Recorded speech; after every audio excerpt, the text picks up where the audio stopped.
দীর্ঘ প্রায় ২০ ঘন্টা ট্রেন ভ্রমণ শেষে নরওয়েতে পৌঁছলাম।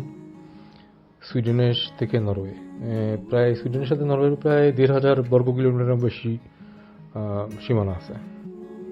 তো এই তো রেল স্টেশনে দেখলাম প্রচুর লোকজন, এবং এর মধ্যে সিরিয়ান, ইরাকি, পাকিস্তানি প্রচুর দেখলাম যাওয়া আসা করতেছে এরা। তারপরে ইরিত্রিয়ান।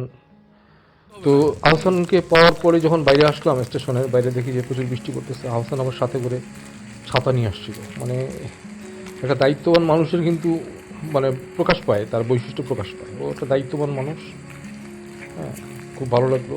তো জিনিসপত্র বাসায় রেখে, ব্যাগট্যাগ রেখে রাত্রেবেলাই আমরা যতটুকু পারি দেখলাম আর কি। তো অকার ব্রিগা, অসলো সিটি সেন্টার বা নোবেল সেন্টার যেই এলাকায় আছে, হ্যাঁ, এখানে হচ্ছে আকার সেলভা নামে একটা নদী আছে। নদীর পরে একটা বন্দর ছিল একসময়, হলম্যান নামে একটা বন্দর। তো এখানে ইন্ডাস্ট্রিয়াল এরিয়া ছিল, কিন্তু এটা ১৯৮০ সালের পরে রাতারাতি এই ইন্ডাস্ট্রিয়াল এরিয়াটা বন্ধ হয়ে যাওয়ার পরে এখানে অন্য দর্শনে, অন্য রূপে একটা নগর গড়ে উঠেছে। এবং স্থাপনাগুলোর মধ্যে বিশেষভাবে আমার যে জিনিসটা চোখ দৃষ্টি কেড়েছে সেটা হচ্ছে প্রচুর পরিমাণে সারা নরওয়ে জুড়ে শুনেছি যে এরকম ভাস্কর্য আছে।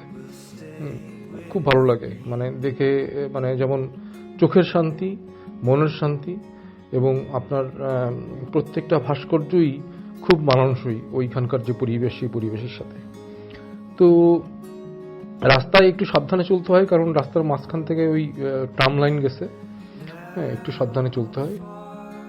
তো এখানে একটা উত্তুঙ্গ বাতাস ছিল, আলো আধারী পরিবেশ, উজ্জ্বল আলো, বৃষ্টি হয়ে গেছে, তার মধ্যে সেই আলোগুলো প্রতিফলিত হচ্ছে।